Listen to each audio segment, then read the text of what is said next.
सफ़र में धूप तो बहुत होगी, चल सको तो चलो। सफ़र में भीड़ बहुत होगी, तुम चल सको तो चलो। मैं प्रेरणा आप लोगों का स्वागत करती हूँ प्रेरणा लर्निंग हब में।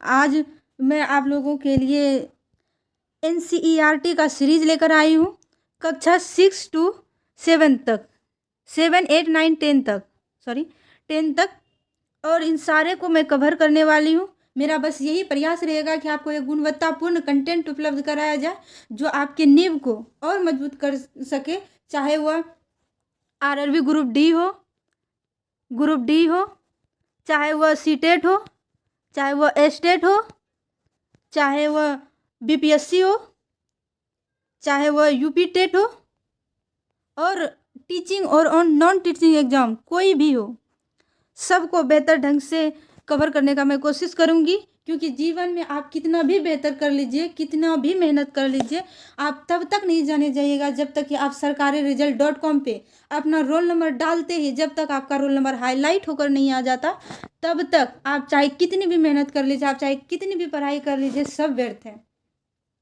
बहुत सारे लोग पढ़ते हैं लेकिन सबका सिलेक्शन नहीं होता है, बल्कि सिलेक्शन के लिए कोई अलग चीज़ करना पड़ता है। क्योंकि जीतने वाले कोई अलग काम नहीं करते हैं, वह हर काम को अलग ढंग से करते हैं। मैं आपको प्रॉमिस करती हूँ कि आपको बेहतर और बेहतर कंटेंट तैयार करके दूंगी। मैं आपसे प्रॉमिस ये भी करती हूँ कि आपके खोखले नींव को मजबूत करने का हर संभव प्रयास करूंगी। और मैं आपसे ये भी प्रॉमिस करती हूँ कि जितना आप मेहनत करते हैं उससे कई गुना ज़्यादा मेहनत करके आपको पढ़ाऊंगी। बस आप ये मानकर पढ़िएगा और चैनल को ज़रूर सब्सक्राइब कर लीजिएगा, क्योंकि मैं हर रोज़ आपको 2 बजे अपना रिकॉर्डिंग क्लास दूंगी। इसी जोश और उल्लास के साथ चैप्टर पे आती हूँ। चलिए फ्रेंड्स, अब चैप्टर पे आते हैं। उससे पहले ये सबको इरेज कर लेते हैं, और आप लोग ऐसे ही मन लगाकर क्लास में शुरू से अंत तक जरूर बने रहिएगा ताकि आपको बेहतर से बेहतर समझ में आए। चलिए शुरू करते हैं। ये ज्योग्राफी का है, यह ज्योग्राफी का क्लास 6 का है। 6, ये क्लास 6 का ज्योग्राफी का है। आप लोग इसको बेहतर तरीके से समझने का प्रयास कीजिएगा। और इसको अब शुरू करते हैं। सूर्यास्त के बाद अब आकाश को कितना देखना अच्छा लगता है, ये तो सबको अच्छा लगता होगा। और एक बात कि मैं आपको NCERT का लाइन बाय लाइन आपको डिकोड करके बताऊंगी। आपको किसी भी तरह का समस्या हो, किसी भी तरह का परेशानी हो, तो आप कमेंट में ज़रूर पूछिएगा, उसका आंसर मैं अवश्य दूंगी। चलिए फ्रेंड्स शुरू करते हैं। आसमान में पहले 1 या 2 चमकते बिंदु दिखाई देते हैं, लेकिन बाद में इनकी संख्या बढ़ती जाती है। आप उसकी गणना नहीं कर सकते। संपूर्ण आकाश छोटी छोटी चमकदार वस्तुओं से भरा जाता है, जिनमें से कुछ चमकीले होते हैं और कुछ धुंधले। ऐसा प्रतीत होता है मानो आकाश में हीरे जड़े हो। आप सब कोई रात को आकाश को देखे होंगे, उसमें कितने सारे तारे रहते हैं, जगमग जगमग करते रहता है, टिमटिमाते रहता है। अच्छा, किसको किसको अभी भी ये लगता है कि दिन में तारे कहीं छुप जाते हैं और रात को फिर आ जाते हैं? बचपन में ऐसा लगता था सबको, लेकिन ऐसा बिल्कुल भी नहीं है फ्रेंड्स। क्योंकि दिन में जो है सूर्य का प्रकाश अधिक तीव्र होने के कारण हम लोगों को तारे नहीं दिखाई देते हैं। रात में सूर्य का प्रकाश नहीं होता है, इसलिए हम लोगों को तारे दिखाई देते हैं। अब आगे है, इनमें से कुछ टिमटिमाते हुए प्रतीत होते हैं, लेकिन अगर आप इसको ध्यान से देखेंगे तो आप पाएंगे कि इनमें से कुछ की टिमटिमाहट अन्य से अलग है। ये बिना किसी टिमटिमाहट के चंद्रमा के समान दिखाई देते हैं। आपको पता है तारे क्यों टिमटिमाते हैं? वायुमंडलीय वेग के कारण। ये वायुमंडलीय प्रभाव के कारण टिमटिमाते हैं। नेक्स्ट ये चैप्टर में आएगा और तब मैं आपको ये अच्छे से क्लियर कर दूंगी कि ये तारे टिमटिमाते हुए क्यों दिखाई देते हैं। असल में ये टिमटिमाते नहीं है, ये एक ही जगह पे सदैव एक ही अवस्था में बना रहता है, लेकिन हमको ये टिमटिमाते हुए दिखाई देता है। इसका क्या कारण है, ये आने वाले टॉपिक में और चैप्टर में आपको पता चल जाएगा, और उस समय मैं अच्छे से आपको क्लियर कर दूंगी। चलिए आगे चलते हैं। इस चमकीली वस्तुओं के साथ आप लगभग प्रतिदिन चंद्रमा को भी देखते होंगे। यह अलग अलग समय पर अलग अलग आकार के अलग अलग स्थितियों में दिखाई पड़ते हैं। आप पूर्ण चंद्र को लगभग 1 महीने में एक बार देख सकते हैं। यह पूर्ण चांद वाली रात को पूर्णिमा कहते हैं। ये पूर्णिमा जो है 15 दिन में आता है, और अमावस्या भी 15 दिन बाद। और ये जो है महीने में केवल एक बार ही होता है, एक बार ही अमावस्या होगा और एक बार ही पूर्णिमा होगा। यह NCERT में कहने का कोशिश कर रहा है। यह नए चंद्रमा की रात्रि या अमावस्या होती है। ऐसी रात में अगर आसमान साफ हो तो आप आसमान का अवलोकन अच्छे से कर सकते हैं, क्योंकि अमावस्या वाले रात को अंधेरी रात होती है और उस समय जो है कि तारे अच्छे से हमको दिखाई देते हैं। इसीलिए उस रात को अच्छे से अवलोकन किया जा सकता है। चलिए नेक्स्ट चलते हैं। नेक्स्ट है, क्या आपको इस बात का आश्चर्य नहीं होता है कि हम दिन के समय चंद्रमा एवं अन्य छोटी चमकीली वस्तुओं को क्यों नहीं देख पाते हैं? ऐसा इसलिए है क्योंकि सूर्य के अत्यधिक तेज प्रकाश के कारण रात के चमकने वाले वस्तुओं को हम दिन में नहीं देख पाते हैं। ये आपका डाउट अच्छे से क्लियर हो गया होगा, क्योंकि पहले भी मैं बता चुकी थी आपको, वही चीज़ एनसीईआरटी के बुक में भी लिखा गया है। सूर्य, चंद्रमा तथा वे सभी वस्तुएं जो रात के समय में आसमान में चमकती है खगोलीय पिंड कहलाती है। ये बहुत इंपॉर्टेंट हो जाता है आपके लिए, मोस्ट इंपॉर्टेंट हो जाता है कि आकाश में जितने भी सारे चीज देखते हैं उसको समग्र रूप से खगोलीय पिंड कहते हैं।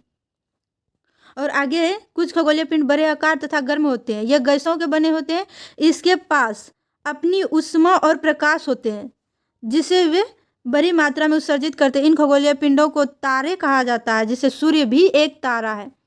ये भी आई है क्योंकि ये बीपीएससी टीआरई में पूछा गया था, बीपीएससी टीआरई में, ओ सॉरी, ये जो है बीपीएससी टीआरई 1 में पूछा गया था ये क्वेश्चन। आप देख सकते हैं कितना इजी क्वेश्चन पूछा गया था। ये क्लास 6 के ज्योग्राफी में पहले चैप्टर में दिया हुआ क्वेश्चन है और ये बीपीएससी में पूछा है।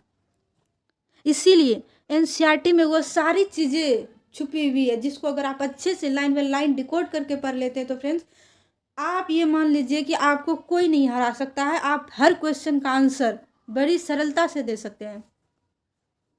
इसी के साथ नेक्स्ट देख लेते हैं क्या है। रात के समय चमकते हुए अनगिनत तारे सूर्य के समान ही, लेकिन हमें बहुत अधिक दूर होने के कारण हम लोग उनकी ऊष्मा या प्रकाश को महसूस नहीं करते हैं तथा वे अत्यंत छोटे दिखाई पड़ते हैं। बोला जा रहा है रात में जो हम तारे देखते हैं वो सारे सूर्य के समान ही होते हैं, वे सारे सूर्य के समान ही होते हैं, लेकिन वो हमसे बहुत दूर है। जितना पृथ्वी से सूर्य दूर है उससे भी लाखों करोड़ों किलोमीटर और दूर, जिसके वजह से वो हमको बहुत छोटा दिखाई देता है और उसकी ऊष्मा और प्रकाश को हम महसूस नहीं कर पाते हैं क्योंकि वो हमसे बहुत दूर है, बहुत दूर। और कभी कभी किसी किसी तारे का प्रकाश हमारी पृथ्वी तक आने में सालों साल लग जाते हैं, वो इतनी दूर है।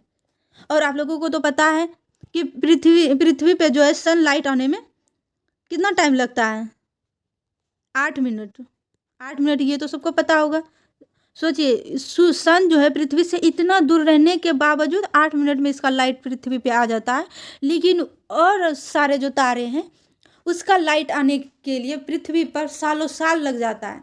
तो आप सोच सकते हैं कि कितना वो दूर है, क्योंकि सन का लाइट जो है 3 × 10⁸ मीटर पर सेकंड के स्पीड से चलता है। मतलब 1 सेकंड में 3 × 10⁸ मीटर चलेगा।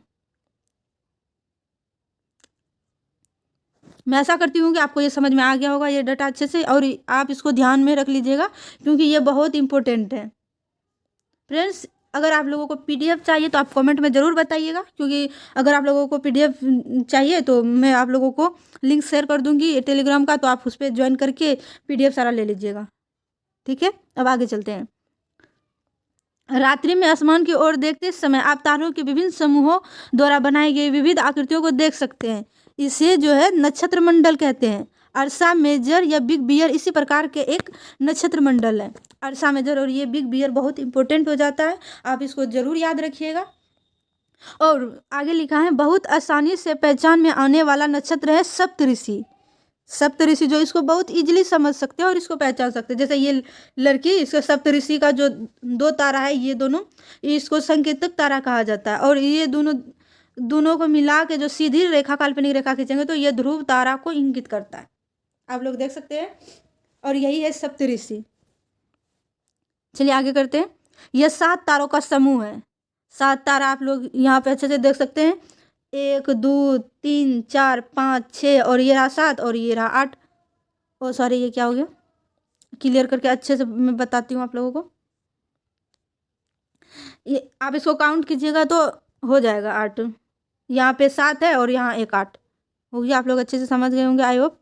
चलिए आगे चलते हैं।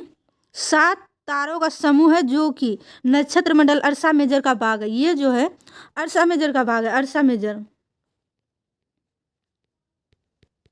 ये सारा जो है अर्सा मेजर का भाग है ये तारे।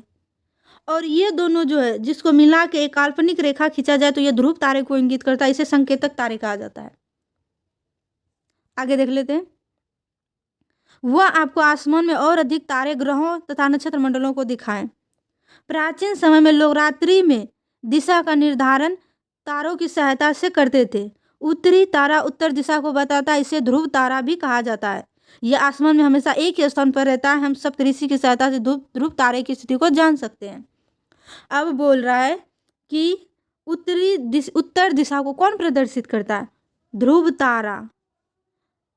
ध्रुव तारा जो है उत्तर दिशा को प्रदर्शित करता है। ये जो है बीपीएससी में पूछा गया क्वेश्चन है। बीपीएससी में पूछा गया क्वेश्चन है कि उत्तर दिशा को कौन प्रदर्शित करता है? ध्रुव तारा। क्योंकि ये तारा हमेशा उत्तर दिशा में ही रहता है, इसकी स्थिति कभी नहीं बदलती है। और सब तारे लगेगा आकाश में गति कर रहा है, लेकिन ध्रुव तारा एक ऐसा तारा है जो आपको स्थिर दिखाई देगा और ये हमेशा उत्तर दिशा को प्रदर्शित करता है। ये बात ध्यान में जरूर रखिएगा। चलिए अब नेक्स्ट पे चलते हैं। नेक्स्ट है यही चीज़ यहाँ पे लिखा गया है कि काल्पनिक रेखा खींची जाए तो उसे आगे की ओर बढ़ाया जाए तो ध्रुव तारे को इंगित करते हैं। ये आपको अच्छे तरह से समझ में आ गया होगा, क्योंकि पीछे ही मैंने अच्छे से समझाया इसको। चलिए आगे करते हैं। कुछ खगोलीय पिंडों में अपना प्रकाश एवं ऊष्मा नहीं होता है, वे तारों के प्रकाश से प्रकाशित होते हैं, जिसे ग्रह कहा जाता है। इसको अच्छे तरीके से आप समझ गए होंगे कि जिसमें प्रकाश, आपको यहाँ पे समझाती हूँ अच्छे से। ग्रह क्या है? हैंड राइटिंग पे मत जाइएगा, क्योंकि आप मैनेज कर लीजिएगा। इसमें ऊष्मा और प्रकाश नहीं पाया जाता है। ग्रह में ऊष्मा और प्रकाश नहीं होगा, उसमें वह सूर्य के प्रकाश से प्रकाशित होता है। ठीक है, इतना समझ गए होंगे और ये बहुत इंपॉर्टेंट है, इसको जरूर याद रखिएगा। चलिए आगे चलते हैं। ग्रह, जिसे अंग्रेजी में प्लेनेट कहते हैं, ग्रीक भाषा के पेनेटाइल शब्द से बना है, जिसका अर्थ होता है परिभ्रमक। मतलब ग्रह जो है इसका अर्थ होता है परिभ्रमक, घूर्णन करने वाला। मतलब जैसे कि ये मान लीजिए कि आप सन है, जैसे कि आप ये मान लीजिए सन है और ग्रह जो है गति करेगा ऐसे, सन के दीर्घ वृत्ताकार पथ पर ये एक ग्रह है, फिर ऐसे हो जाएगा, ये दूसरा ग्रह मान लीजिए, फिर हो जाएगा, फिर तीसरा। ये सारे ग्रह है, क्योंकि ये सारे जो है सन का चक्कर लगा रहा है, इसीलिए इस सबको ग्रह बोला जाएगा। और ये सूर्य के प्रकाश से प्रकाशित होता है, क्योंकि सूर्य का प्रकाश ऐसे ऐसे करके इस सब पे चल पड़ते रहता है। बीच में सन है और चारों साइड ग्रह। इतना समझ गए होंगे आप लोग। चलिए आगे चलते हैं। पृथ्वी, जिस पर हम रहते हैं, एक ग्रह है। ये अपना संपूर्ण प्रकाश एवं ऊष्मा सन से प्राप्त करती है, जो पृथ्वी के सबसे नज़दीक का तारा है। पृथ्वी के बहुत अधिक दूरी से, जैसे चंद्रमा में देखने पर यह चंद्रमा की भांति चमकती हुई प्रतीत होती है। ऐसा इसीलिए है क्योंकि हम जब चंद्रमा से देखते हैं तो सूर्य का लाइट पृथ्वी पे पड़ने के कारण ये हमको चमकती हुई दिखाई पड़ती है। ठीक उसी प्रकार से, जिस प्रकार से हम पृथ्वी पर रहते हुए चंद्रमा को चमकते हुए देखते हैं, उसी तरह से जब हम चंद्रमा पे जाके पृथ्वी को देखेंगे तो हमें चंद्रमा की भांति ही दिखाई देगी। वही एनसीईआरटी में कहने का कोशिश कर रहा है। आई होप कि आपको ये चीज़ अच्छे से समझ में आ गई होगी। अब देखिए यहाँ रोचक तथ्य, ये क्या कहने का कोशिश कर रहा है उसको समझने का कोशिश करते हैं हम लोग। और ये बॉक्स में जो रहता है उसको पढ़ना बहुत जरूरी हो जाता है एनसीईआरटी की दृष्टि से, क्योंकि बीपीएससी का ये फेवरेट है कि जो आप छोड़िएगा बीपीएससी में वही पूछा जाएगा, सीटेट में वही पूछा जाएगा, एग्जाम में वही पूछा जाएगा। इसीलिए मेरा ये मानना है कि अगर हम एनसीईआरटी को कवर कर रहे हैं तो इस तरीके से पढ़ा जाए कि एक भी लाइन, एक भी टॉपिक, एक भी सेंटेंस नहीं छूटे। चलिए देख लेते हैं क्या बोलने का कोशिश कर रहा है। बृहस्पति, शनि और यूरेनस, इसके चारों ओर छल्ले हैं। देखिए कितना इंपॉर्टेंट चीज़ अगर छोड़ देते, अगर इसको नहीं पढ़ते तो, कि बृहस्पति, शनि और यूरेनस जो है इसके चारों ओर छल्ले पाए जाते हैं। अब किसी को ये लग रहा है कि ये छल्ला क्या होता है, अभी मैं आपको बताने की कोशिश करती हूँ छल्ला क्या है। जैसे कि मान लीजिए ये बृहस्पति है, बृहस्पति है। अब इसके चारों साइड जो है आपको एक रिंग के भांति दिखाई देगा, इसी को बोला जाता है छल्ला, इसी को बोला जाता है छल्ला। आपको एक रिंग की भांति दिखाई देगा। वो और कुछ नहीं है, बृहस्पति के ही उपग्रह है जो कि उसके चारों ओर चक्कर लगाते हैं। ठीक उसी प्रकार से जैसे सन का चक्कर पृथ्वी और अन्य ग्रह लगाते हैं, उसी प्रकार से बृहस्पति, शनि और यूरेनस का चक्कर उसके उपग्रह लगाते हैं, और जिसके वजह से हमें एक छल्ले की भांति दिखाई देती है। इस चीज़ को आप समझ गए होंगे। चलिए नेक्स्ट देख लेते हैं कि यहाँ पे देखिए बताया भी गया है कि असंख्य छोटे छोटे पिंडों से बनी पट्टियाँ हैं। पृथ्वी से इन छिलकों को, मतलब छल्लों को शक्तिशाली दूरबीन की सहायता से भी देखा जा सकता है। मतलब अगर आप देखना चाहते हैं तो आप पृथ्वी पर से भी देख सकते हैं, लेकिन आपको ऐसे शक्तिशाली दूरबीन की आवश्यकता पड़ेगी, ऐसा दूरबीन जो आपको बहुत दूर तक देखने में सहायक हो। चलिए अब नेक्स्ट टॉपिक पे चलते हैं, क्या कह रहा है एनसीईआरटी देख लेते हैं। आगे हैं